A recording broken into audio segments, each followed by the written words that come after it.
est-ce que vous avez déjà vu un croisement entre un cochon et un mouton ? Moi non plus. Avant de taper cochon Mangalitsa sur Google et de tomber sur une sorte, vous allez peut-être voir après, d'hybride étonnant d'un cochon qu'on appelle aussi le cochon laineux, qui est donc un cochon à poils. Enfin, pas à poils, il n'est pas tout nu, mais il a des poils longs. Donc c'est le cochon Mangalitsa, qui est un cochon qui est originaire de Hongrie et qu'une certaine éleveuse, néo-éleveuse, Astrid Bartomeuf, qui est ici présente, a décidé de remettre au goût du jour avec ton domaine de Belin en Ardèche et un cheptel de 200 cochons. Donc ça a changé radicalement, on y reviendra, radicalement de vie pour élever cette race qui est si spéciale. Et la viande régale les tables des connaisseurs, une viande qui est savoureuse et que le chef Teddy Bidot, récemment installé dans la Drôme, sublime dans son intégralité. Merci à tous les deux d'avoir fait le déplacement depuis la Drôme et l'Ardèche et d'être avec nous en ce matin un peu pluvieux parisien. Astrid, comment on passe d'une licence de droit et de RH à un élevage de cochons en Ardèche sans avoir aucun lien à la terre ? Par le plus beau des hasards, j'ai fait une licence de droit. Et puis j'ai eu une année de césure en fait entre mes deux licences. Et je suis partie sur une ferme d'amis de mes parents parce que j'étais très très attirée par le monde agricole. Et j'ai eu une révélation, donc j'avais 21 ans. Et je suis revenue de cette année en disant à mes parents, je vais être éleveuse. Mes parents n'étaient pas forcément d'accord et puis connaissaient pas du tout ce milieu-là. Et j'ai repris un diplôme agricole et puis je suis devenue salariée agricole. J'ai tout repris depuis le début. Et j'ai été salariée agricole pendant 2 ans et en parallèle, j'ai trouvé un domaine à acheter qui était un ancien domaine de chasse où avant il y avait des sangliers et j'ai acheté ce domaine qui est perdu en plein dans la montagne ardéchoise et je me suis dit je vais y mettre des cochons. Donc c'est la passion. Pourquoi les cochons ? Les cochons parce que c'était un domaine où il y avait des sangliers. En fait, le terrain est complètement adapté aux cochons. Il y a à peu près 30 hectares, donc c'est toute une vallée de chênes verts. Donc ça fait un petit peu comme en Corse, en fait. Ça permet d'avoir des cochons qui sont en semi-liberté. Et moi, j'avais plutôt travaillé dans l'élevage de brebis, mais là, en arrivant sur ce lieu, en fait, je me suis dit, il faut que j'adapte mon élevage au lieu que j'ai trouvé, qui est incroyable. Et j'ai démarré comme ça. Et les cochons Mangalitsa, parce que tu aurais pu faire des cochons avec des races plus locales. Pourquoi tu as choisi cette race-là en particulier ? Les cochons Mangalitsa, j'ai tout bêtement, j'ai tapé sur Google race de cochon parce que j'avais jamais eu de cochon de ma vie. Comme moi, en fait, t'as fait comme moi. Ouais, c'est ça. Et j'ai tapé cochon rustique, plus exactement, parce que je voulais un cochon qui vive toute l'année dehors. Et j'ai vu tout de suite une photo de Mangalitsa. Donc ces cochons qui sont tout frisés, tout laineux et on dirait des peluches. Et là, j'ai craqué, j'ai dit ouais, c'est sûr, c'est. En tout cas, il m'en faut un chez moi. Je sais pas si je vais les élever, mais il m'en faut un. Et en fait, j'en ai acheté 1, 2, 3. Et puis après, ça s'est multiplié. Puis j'ai trouvé un charcutier à l'époque qui démarrait une gamme de jambon d'exception avec cette race-là et qui était à 15 km de chez moi. Donc en fait, l'occasion a fait le larron et puis j'ai démarré comme ça. L'occasion a fait le lardon. C'est ça. J'essaie d'être à la hauteur d'Aitor Alfonso, qui était avant moi sur cette scène, qui est le roi de la contrepétrie. Teddy, comment tu as entendu parler d'Astrid et de ses produits ? Qu'est-ce qui t'a amené ? Comment est née votre collaboration ? En fait, moi je suis de Valence. Ça faisait 15 ans que j'étais parti de la région pour faire le tour professionnel. Valence, c'est ça. Du coup, donc, pas loin de chez Astrid. Et j'ai des amis qui ont un restaurant sur Valence. Et puis on parlait comme ça un jour. J'ai dit putain, je cherche quelqu'un qui fait du cochon bien, un truc canon dans la région. Et ils me disent, à ce qui paraît, il y a une nana sur la montagne là-haut à Alboussière qui fait du Mangalitsa. Et moi, je travaille sur Paris. Et j'ai beaucoup travaillé avec Olivier Mesguer à l'époque. Et le jambon Mangalitsa, je connaissais, c'était top, quoi. Donc je me suis dit, bon, il faut qu'on la rencontre. Donc avec mon épouse, avec qui je suis associé, on a appelé Astrid un jour. C'était assez confus parce qu'on c'est vraiment, on en parlait tout à l'heure, parce que du coup, il y avait d'autres mecs qui avaient appelé, elle ne savait pas qui c'était. Enfin, du coup, on s'est pointé chez elle et on a halluciné, quoi. on a halluciné parce que l'élevage, comme elle le disait, c'est un lieu qui est juste paradisiaque. C'est en pleine nature. Et puis j'avais regardé un peu sur Google, forcément, je m'étais renseigné un petit peu sur le profil.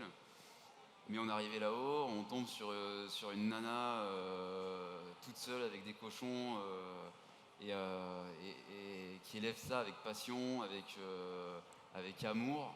Et on fait le tour de la ferme pendant, je sais pas, on est resté 3 heures avec toi? Ouais, je pense. Et puis ça s'est fait, quoi. On a mangé un peu de rillettes aussi à la fin de la tournée. Et puis on n'a pas parlé de prix, on n'a pas parlé elle m'a juste dit, si tu veux, je te garde un cochon, il sera prêt dans, je pense, 6 mois. Et j'ai dit, ok, ça roule. Et puis on est parti comme ça. Puis 6 mois plus tard, ouais, c'est bon, j'ai ton cochon. J'ai presque même oublié mon cochon au final, parce que j'étais parti. Ça faisait 6 mois, quoi, donc je pensais plus. Et puis d'un coup, en fait, c'est bon, ton cochon il est prêt. Bon, bah, ok, merde, il est prêt, on va le recevoir. Puis, du coup, on a Olivier avec Boucherie Viande Éthique, avec qui on travaille mutuellement, qui me l'a livré. Et moi, au final, c'était la première fois de ma vie où je suis cuisinier, je suis pas charcutier, je suis pas boucher. Donc c'est la première fois de ma vie où je recevais une bête entière. Et j'avais un mes chefs de partie qui avait fait 2 ans de boucherie dans sa formation et qui, avec lui, on l'a dépioté, quoi. Donc c'est même mon gars qui m'a appris en fait à dépioter une viande entièrement. Enfin, je sais faire un carré, etc. Tout de cuisinier, un rôti, Mais les machin. pièces qu'on reçoit détachées, quoi. Ouais, voilà. Mais par contre, de partir de la bête entière et de savoir comment utiliser toutes les parties, faire les découpes, surtout, c'est un autre métier presque. Bah, c'est un autre métier, c'est le métier de boucher, de charcutier traiteur, enfin de charcutier surtout. Et puis on a pris du temps quand même, ça a pris quand même 2 jours. 2 jours sur un vidéo. La débiter entièrement, quoi. À le démonter entièrement. Après on a fait un atelier saucisson avec les parents de Victor. C'était un peu bonne franquette au final, parce qu'on raconte toujours tuer le cochon, c'est un peu un événement dans les campagnes, un truc qui se fait bien avec la famille, les copains, et c'est un peu une journée particulière. Donc on l'a faite un peu dans les règles quand même de hygiène par rapport à un restaurant, et puis le cochon était déjà mort. Mais on l'a fait aussi bonne franquette, et on a sublimé le produit, en tout cas je l'espère, qui est juste exceptionnel. On a maturé quelques pièces, comme le carré, le filet mignon, tout ça on a maturé. Les côtes, on les a fait cuire au feu de bois individuellement. Puis après on a fait les charcuteries, on a fait les rios avec la poitrine. Donc non, c'était vraiment ultra intéressant. C'est une manière de travailler qui est très différente que de la plupart des chefs qui commandent en A plus B, donc du jour pour le lendemain, des morceaux de viande, des poissons, tous leurs produits, à minuit après le service, en étant habitués à un standard qui leur répond toute la nuit. Là, c'est pas vraiment comme ça que ça marche. C'est toi qui préviens en fait les chefs avec qui tu travailles. Voilà, je vais avoir une bête comme là 6 mois plus tard. Toi, tu avais complètement zappé cette information-là parce que c'est compliqué de se projeter sur un temps si long. Et en même temps, j'imagine que quand tu reçois la bête, c'est une fête, quoi. C'est aussi un moment où on se dit, ok, bon bah là, on sait qu'on va avoir du cochon à la carte pendant un moment. Et donc on réadapte sa manière de travailler plutôt que de prendre des pièces, des morceaux où tout le monde finalement demande les mêmes morceaux et on se retrouve avec tous vouloir de la côte. Et en fait, il y a un nombre limité de côtes sur un cochon, si je ne m'abuse. Mais donc c'est une démarche très très importante que d'expliquer au chef. Et parfois, ça ne se calcule pas au nombre d'étoiles que, en fait, dans un cochon, il y a 2 jambons, il y a 2 épaules, il y a 2 longes. Et que, effectivement, c'est pas j'ai mis à la carte pour 3 mois de la côte, donc tu vas me mettre 10 longes, en fait. Moi, j'emmène 4 cochons à l'abattoir. Là, on travaille avec Boucherie Viande Éthique, donc après, qui distribue les restaurants. Et on avait reçu sur cette scène l'année dernière avec Florent Pietraval. C'est un très bon souvenir aussi, parler de viande de manière un peu différente. Et en fait, vous coopérer aussi entre artisans vertueux. C'est quelqu'un de passionné et il y a vraiment tout ce travail d'éducation aussi des professionnels de la haute gastronomie, de les rapprocher de l'élevage et de leur dire en fait on élève une bête, moi je les élève pendant 2 ans ou 2 ans et demi, donc c'est 24 à 30 mois d'élevage pour un cochon, alors qu'un cochon classique c'est plutôt entre 6 et 10 mois. Et de dire en fait tu vas prendre la bête en entier, ou en demi, bien sûr, pour les petits restaurants, mais tu vas valoriser l'intégralité de cette bête. Les bas morceaux, t'en fais ce que tu veux, si tu veux les transformer, si tu veux les cuisiner pour ton équipe, plutôt que de leur balancer des choses qui sont pas toujours reluisantes. En fait, on respecte l'animal, on respecte ses équipes en cuisine, on respecte le client, et en fait là la boucle elle est bouclée, et ça permet aussi de rééquilibrer le rapport entre le cuisinier, le boucher et le producteur, où le producteur il n'est pas à attendre la commande. En fait, le producteur il sait quand son produit il est bon, il est prêt. Moi les cochons ils sont réservés sur 6 mois, 1 an à l'avance, et vraiment je choisis pour Teddy ou pour n'importe quel chef un cochon sur mesure. Est-ce que tu veux, quel poids tu veux, qu'est-ce que tu vas faire avec, est-ce que tu veux plus de gras, moins de gras, donc on va mettre un mâle ou une femelle, et les cochons sont vraiment sélectionnés sur mesure. Donc c'est toute une autre démarche en fait. C'est un élevage c'est combien de temps pour arriver à maturité pour Pour faire un cochon alors pour la charcuterie c'est plutôt entre 100-110 kilos de carcasse. Là il va falloir bien 30 mois.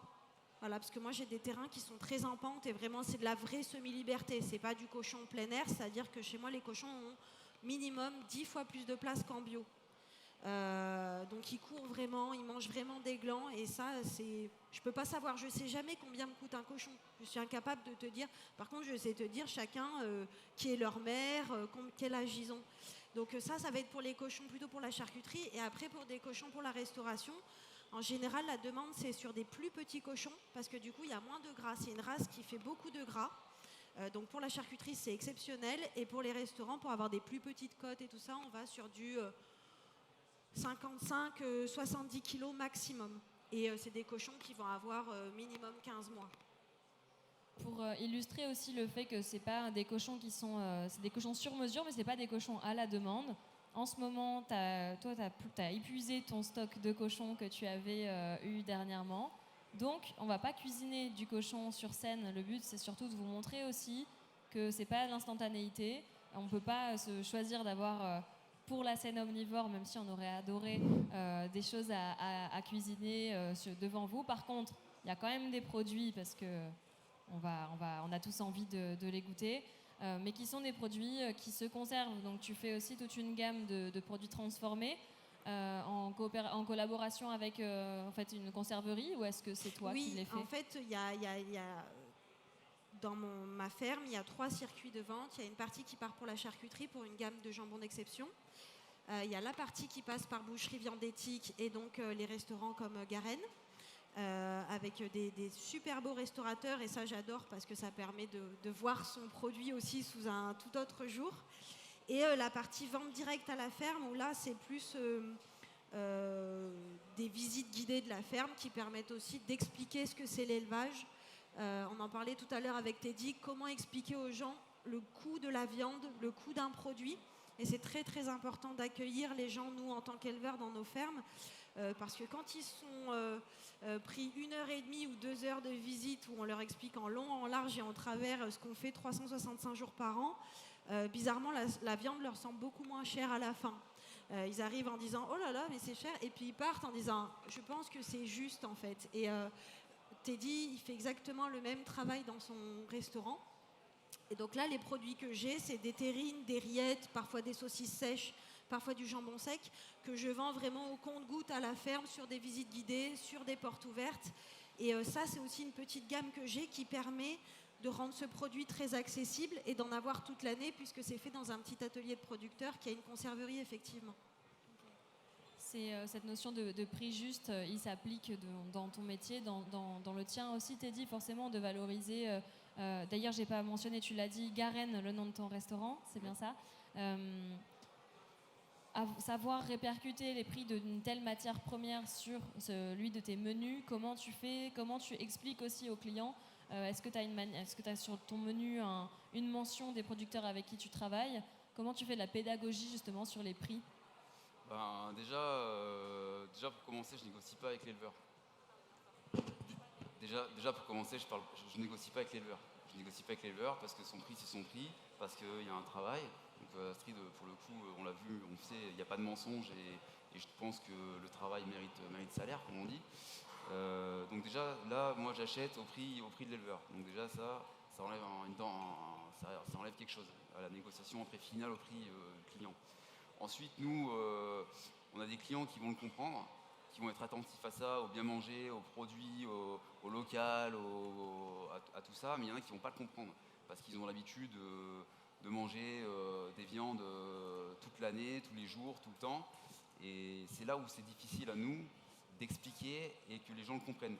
En général, je dirais à 90% du temps, une fois qu'ils ont mangé, là ils comprennent. Ah ouais, ok, d'accord, c'est bon, là je comprends. C'est exceptionnel, ça n'a pas le goût le cochon d'Astrid n'a pas le goût d'un cochon qu'on trouve habituellement. Ça n'a rien à voir, la viande n'a pas la même couleur, elle n'a pas le même gras, elle n'a pas le même persillage, c'est exceptionnel. Donc une fois qu'ils ont dégusté, ils comprennent. Mais au début, ils sont très réticents. Donc des fois c'est un peu, et puis des fois on prend des gens qui disent bah non j'en veux pas parce que c'est trop cher, et donc on dit mais comment on doit faire. Et donc du coup avec Astrid on se demande où est l'avenir de tout ça, parce que on aimerait que ça devienne la normalité, mais je pense que c'est un travail global de tout le monde, des chefs, des restaurateurs et aussi des grandes enseignes comme certains où ils vont privilégier des trucs un peu tout venant, malheureusement. Et je pense que c'est à nous, les petits, de se battre, entre guillemets. Quand tu dis petit, c'est en termes de volume, de nombre de couverts. Toi, tu fais combien de couverts? En fait, on n'a pas des grandes enseignes, on n'a pas des fonds d'invest derrière, on n'est pas des grands logos, on n'est pas des grandes chaînes. Mais on veut faire bien et prendre le tournant qu'on doit prendre pour la restauration, même l'avenir de demain. Donc c'est un peu punk, un peu comme donc c'est un peu en vogue. Il y a tout ce côté bio, etc., local, qui est aussi un peu greenwashing malheureusement. Mais il y en a comme Astrid qui croient en leur projet, qui se battent. Et nous, comme je disais quand on en parle encore avec Astrid, moi j'achète pas d'autres cochons quoi. Toi tu quoi pardon? J'achète pas d'autres cochons. J'ai du cochon dans mon restaurant, c'est celui d'Astrid. Du coup là ça fait 9 mois que j'ai pas de cochon. Mais au final c'est génial. Et j'ai un client, un de nos voisins qui est habitué à notre table. Un jour il me téléphone, il me dit ouais Teddy, j'ai entendu dire que c'est bon, t'avais le cochon d'Alboussière, est-ce que t'as encore du carré? Et je dis non, le carré j'ai tout vendu hier monsieur Vigneault, j'ai plus de carré. Il me dit oh non, si j'avais su. Et il me reste le filet mignon. Il me dit le filet mignon c'est bon mais c'est pas le carré. J'ai dit faites-moi confiance, venez. Et on avait maturé 2 mois et demi, 3 mois de mémoire le filet mignon. Je lui ai fait juste rôti au beurre avec saison des crônes, avec un jus de viande, rien de plus. Il s'est éclaté. Et il a même téléphoné, Astrid me l'a dit après, il lui a téléphoné en lui disant ouais, est-ce que je pourrais avoir du jambon, du cochon s'il vous plaît. Un gros fan quoi. Ouais, c'est génial. Donc il y a déjà quelques clients qui se rendent compte du travail et de la qualité de la viande et du bien manger. Mais c'est à nous, je pense, dans la globalité de toutes les personnes qui peuvent être dans le salon et dans la gastronomie et dans l'élevage, de se battre et de vraiment, même des fois, mettre un peu montrer les crocs, certaines fois, pour qu'on puisse survivre, entre guillemets, parce que malheureusement, la vie coûte cher, etc. Et si on continue à mal manger, à mal se nourrir et à aller dans l'industriel comme on l'a fait depuis 40 ans, on aura beau se battre, mais je pense que c'est voué à l'échec malheureusement des élevages comme Astrid. Elle a des amis qui ont déjà fermé des élevages, et pourtant qui croyaient dur comme fer, mais qui malheureusement se font rattraper par la réalité financière. Et à un moment donné, ça bloque, et quand il n'y a plus ce qu'il faut sur les comptes bancaires, malheureusement, toi Astrid, qu'est-ce qui te fait tenir? Qu'est-ce qui, malgré tout, c'est le tableau qu'on dresse qui est un peu noir, qu'est-ce qui te donne envie de continuer? Moi, c'est la passion des animaux, ça c'est sûr. C'est ce qui me tient depuis le début, parce que de toute façon, quand on fait ce métier, on sait qu'on ne va pas devenir riche, globalement. Mais par contre, comme je dis aux gens qui viennent visiter ma ferme, on sait qu'on ne va pas devenir riche. Par contre, on n'aspire pas non plus à ne pas vivre. Donc, il faut trouver l'équilibre. J'ai un fonctionnement où ce qui prime par-dessus tout, c'est mes animaux. C'est le bien-être de mes animaux. Donc, tant que je regarde sur mon compte et que j'ai assez pour payer à manger à mes animaux et leur offrir l'espace que je veux et les soins que je veux, ça me va. Et bien sûr, moi, me nourrir aussi. Mais c'est surtout cette passion qui fait tenir. Par contre, ce que dit Teddy, c'est vrai. C'est-à-dire que j'ai ces marchés avec les restaurants de haute gastronomie, etc. Et cette partie vente directe ou vente sur les marchés. Et on voit un réel désintéressement des gens en local, en fait, pour des produits de qualité. Alors que, vous voyez, la gamme que j'ai là... Les gens se désintéressent. Les gens se désintéressent ou les gens n'ont pas les moyens, je sais pas, je suis pas dans le portefeuille des gens, mais ils mettent pas forcément l'argent dans des produits comme ça de très haute qualité. Et je vois, alors c'est pas mon cas parce que je fais très peu de marché, j'ai beaucoup de clients professionnels, mais je vois effectivement des producteurs qui vendaient que en direct. Et pendant le Covid, on leur a dit faites de la vente directe. Ils ont monté des labos chez eux, ils ont beaucoup investi là-dedans. Et aujourd'hui, ils partent faire des marchés sur Lyon, sur Grenoble, sur Paris. Pour gagner leur vie, quoi. Et ça, c'est une vraie tendance. C'est une tendance vraiment qui se mesure tout à fait et qui va aussi de pair avec le recul énorme que le bio est en train de connaître. Tout à fait. Donc, il y a eu ce pic pendant le Covid où on pensait tous que les gens allaient enfin se reconnecter à leur alimentation. Et en fait, le monde d'après, c'est le monde d'avant en pire. En tout cas, c'est inquiétant. Et c'est pour ça que j'ai vraiment à cœur d'accueillir les gens sur la ferme et de leur expliquer. Et on peut parler de tout quand je les ai. J'ai même des végétariens. Parfois, je me rends compte dans le lot de visiteurs que j'ai des végétariens. Pas de souci, on en parle. Il y a forcément un moment où on arrive à parler de l'abattage. Je vois que parfois, ça bloque chez les gens. Qu'est-ce qui pose problème? On en parle. Les coûts, les gens parfois qui me demandent un peu avec peine, mais ça va, vous arrivez à vivre? Oui, comment, pourquoi? C'est vrai que j'ai monté ma ferme il y a 8 ans, les 4 premières années, j'avais 2 emplois en plus de ma ferme pour pouvoir justement limiter mes emprunts.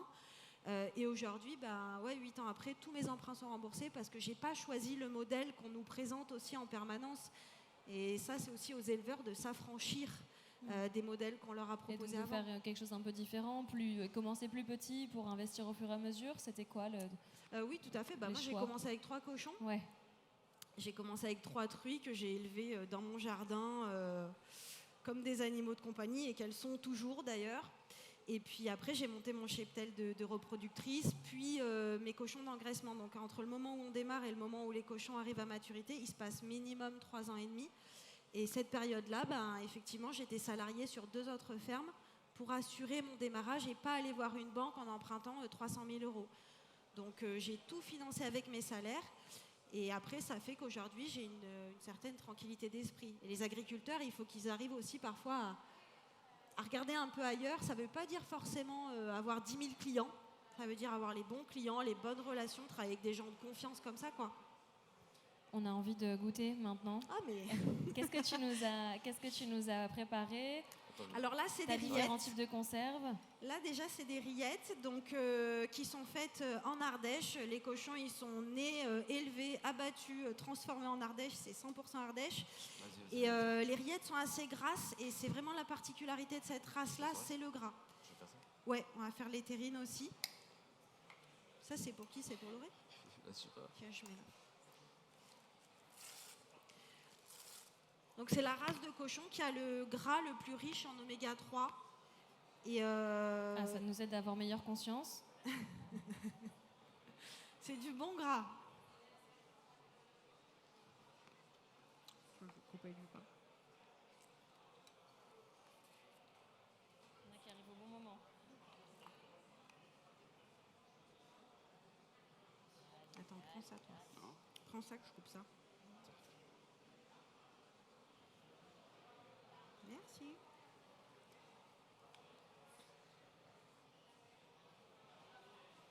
Et l'autre produit que tu es en train de tartiner, qu'est-ce que c'est? Une terrine? Terrine, nature, donc tous les produits sont 100% nature et d'ailleurs Teddy il a la même logique je crois dans son restaurant, c'est de transformer très peu le produit, le laisser le plus brut possible parce que c'est un cochon qui a quand même déjà du goût, donc c'est pas comme un gibier, c'est pas comme un sanglier mais c'est un cochon qui est fort en goût et d'ailleurs ça se sent bien dans la terrine puisqu'il y a toute la partie gélatine, foie etc. donc elle est assez forte en goût. Il n'y a rien d'autre de rajouter que du maigre, du gras de porc et du sel, de l'ail. Point barre. J'ai la bouche pleine. Qui veut faire un petit commentaire de dégustation? Au hasard. Alors pour moi, c'était très bon. C'était une très bonne terrine. La rillette. Donc la rillette. Ouais, je la trouve effectivement plus grasse. Il y a moins, un bon gras comme tu dis.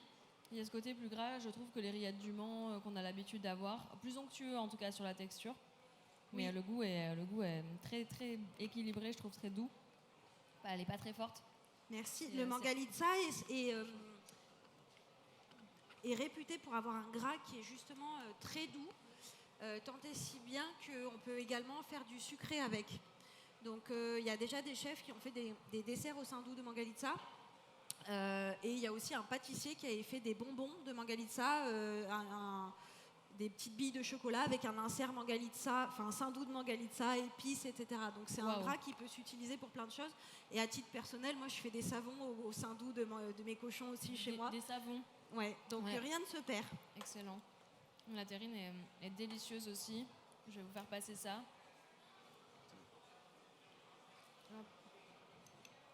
Teddy, toi, c'est quoi ta meilleure manière d'utiliser le cochon? Laquelle partie t'es le plus content de travailler? Nous, en cuisine, on aime bien les carrés, on aime bien les filets. Mais au final, là où on s'est éclaté, c'était justement le côté transformation totale du cochon. Et c'est, comme je disais tout à l'heure, du coup, c'est vraiment un autre métier. Et c'est super intéressant de se dire, comme en fait disait Astrid tout à l'heure, c'est de recevoir une bête entière. Et là, quand elle arrive, on se dit, ok, là, on rentre dans une autre dimension. En fait, c'est fini la pièce qui arrive sous vide. Toute pareille, toute belle, on a juste à la mettre dans la poêle avec un peu de beurre et là, on la pose dans une assiette et on nous dit wow, c'était génial, au final on n'a rien fait quoi. Et là d'arriver avec une bête entière et de se dire, se gratter la tête, se dire ouah, putain là j'en ai pour un petit moment, par où j'attaque. Mais une fois que c'est fait, on se rend compte qu'au final tout est bon et on a pris un plaisir à tout faire. Après, il y a des choses qu'on a loupées. On a loupé les saucissons. Ok, qu'est-ce qui s'est passé? Je pense qu'on a loupé la salaison. Puis apparemment, du coup, Olivier et Astrid me disaient que c'était quand même relativement technique. On a loupé la salaison et je pense qu'on a été un petit peu trop fort à cru, ça allait bien. On a goûté l'ail, mais une fois que c'était sec, on a goûté immangeable. Immangeable. Donc c'est quand même aussi tout un apprentissage finalement, aussi bien sur la découpe et aussi sur la transformation. Il y a des choses que tu vas apprendre à faire avec le temps et avec Totalement. l'expérience. Les jambons, au début, on pensait les avoir crachés aussi. Donc là, les jambons, ils ont 9 mois. Au début, on s'est dit, putain, c'était bizarre, la couleur commence à devenir un peu bizarre. Et au final, nickel. Ils sentent bon, mais au final, c'est super intéressant parce que du coup, la viande travaille, elle change, elle bouge, elle change de couleur, il y a des odeurs. Et au final, c'est vivant, quoi. Et on se rend compte du coup de la difficulté d'un produit, quoi. Et quand on passe par une salaison classique qu'on va acheter chez Guess ou quoi, on se rend compte au final du travail qu'il y a derrière, quoi. Et au final, c'est pas juste attendre 24 mois, 36 mois, et c'est facile. C'est vraiment, il faut surveiller la viande, il faut la regarder, surtout au démarrage. Et Olivier, quand il passait me livrer du bœuf, tout le temps, toutes les semaines, il disait attends, fais voir tes jambons, il les sortait du frigo, attends, c'est bon, c'est bien, non, au final, c'est bon. C'est vraiment, en fait, c'est super intéressant. Et on prend une autre dimension et au final, moi, je veux plus recevoir une viande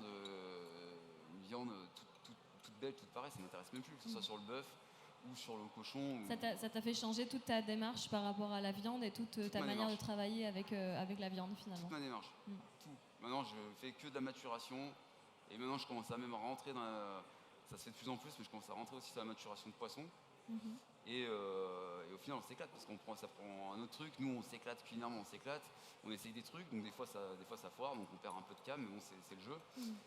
Mais et les clients, au final, les clients le comprennent et c'est génial parce que du coup, ça fait encore une plus-value au travail de l'éleveur, du produit et du cuisinier. On ne l'arrête plus, la Astrid qui tartine, Ah, mais moi, je sans finis les arrêter. coups, hein. Tu vas pouvoir bientôt, on arrive à la fin de notre rencontre. Je voulais juste te poser quand même la question de comment tu discutes avec les végétariens, les personnes qui veulent réduire leur consommation de viande, comment tu te positionnes par rapport à ces débats qui sont très contemporains et qui vont continuer à l'être. Je les comprends totalement parce que moi-même, je en mange très très peu. Pour être honnête, j'ai mes poules chez moi, donc je mange mes œufs. Et la viande, alors il y a un côté affect. C'est vrai que mes cochons, j'en mange pas souvent. À part comme ça, une fois que c'est transformé. Mais réellement, j'ai une faible consommation de viande, de la bonne. En fait, je suis dans la même démarche, je pense que beaucoup de gens. Et je trouve ça très bien qu'en fait, on se pose des questions là-dessus. Et là, les démarches dans les restaurants sont en train de changer aussi. C'est génial. Après, il faut tout décortiquer en fait et parler sans tabou de comment on amène les animaux à l'abattoir, comment on choisit son abattoir. Et c'est ce que je trouve très intéressant quand soit les chefs, moi les chefs qui veulent travailler avec moi, ils viennent souvent à la ferme et on décortique tout.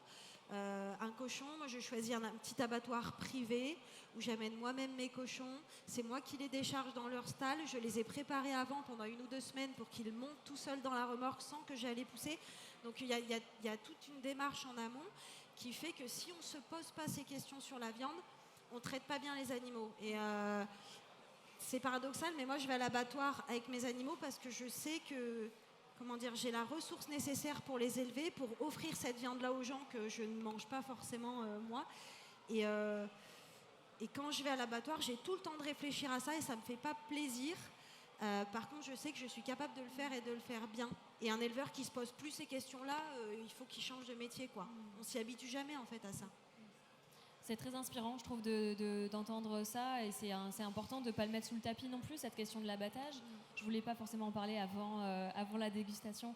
Mais je trouve qu'il ne faut pas l'occulter et de cette manière-là. Mais est-ce que c'est si facile finalement de trouver des abattoirs petits, privés et tout, parce qu'ils ont été tellement... ils se sont tellement concentrés que maintenant il y a beaucoup de chemin à faire, si je ne me trompe pas, pour les bêtes. Et la plupart du temps, même les premières initiatives d'abattoirs mobiles sont en train de se casser la gueule les unes après les autres. Donc c'est assez préoccupant. Toi, tu as trouvé un modèle qui te convient, qui est proche de chez toi. Et donc il y a quand même des abattoirs de taille moyenne et qui sont à proximité des lieux d'élevage. Il en reste quelques-uns qui sont clairement en danger. En Ardèche, si je ne dis pas de bêtises, sur mon département, il reste 2 abattoirs. Donc c'est très peu. Et il y en a un qui a fermé l'année dernière. Il y en avait 3 et il y en a un. Et il ne se remontera pas. Donc à chaque fois qu'on perd un abattoir, on perd des éleveurs. Ou on surcharge d'autres abattoirs qui vont faire qu'on a des moins bonnes conditions d'abattage pour les animaux. Donc c'est pas très fun de parler des abattoirs, mais il faut en parler. Et effectivement, les alternatives d'abattage mobile en ce moment sont un peu en échec. C'est dommage, c'est un modèle qui peut avoir de l'avenir. Après, pour moi, il peut avoir de l'avenir s'il est fait à une échelle extrêmement locale et petite, où en fait on pourrait abattre des animaux sur des petites unités comme la mienne. Parce que des modèles où en fait on devrait... j'en sais rien, l'abattoir mobile vient dans le village et puis tous les éleveurs amènent leurs cochons dans une ferme. On a quand même fait subir du transport à un animal et c'est pas intéressant. Là vraiment, le petit abattoir privé où je vais, il est un petit peu plus loin que celui que j'ai à dispo, plus près de chez moi, mais il n'est pas industriel et il est resté à une taille tout à fait humaine. Il est extrêmement propre et pour moi c'est très important, et notamment de pouvoir décharger mes cochons moi-même, choisir l'endroit où ils sont. L'été, pouvoir les arroser, parce que je les amène le dimanche et donc ils sont abattus le lendemain matin. C'est important qu'ils aient un temps de repos minimum de 4 heures entre l'arrivée et l'abattage. Voilà, je les douche. Parfois, je douche un peu les cochons des autres aussi quand ils les ont pas fait. Mais c'est très très important les conditions d'abattage d'un animal et c'est pas du tout un sujet à occulter, quoi. Merci beaucoup à tous les deux d'avoir fait le déplacement, d'être venus jusqu'ici. C'était passionnant. J'étais ravie de vous rencontrer et de goûter aussi à ces cochons moutons que j'appelle. Merci beaucoup d'avoir été avec nous.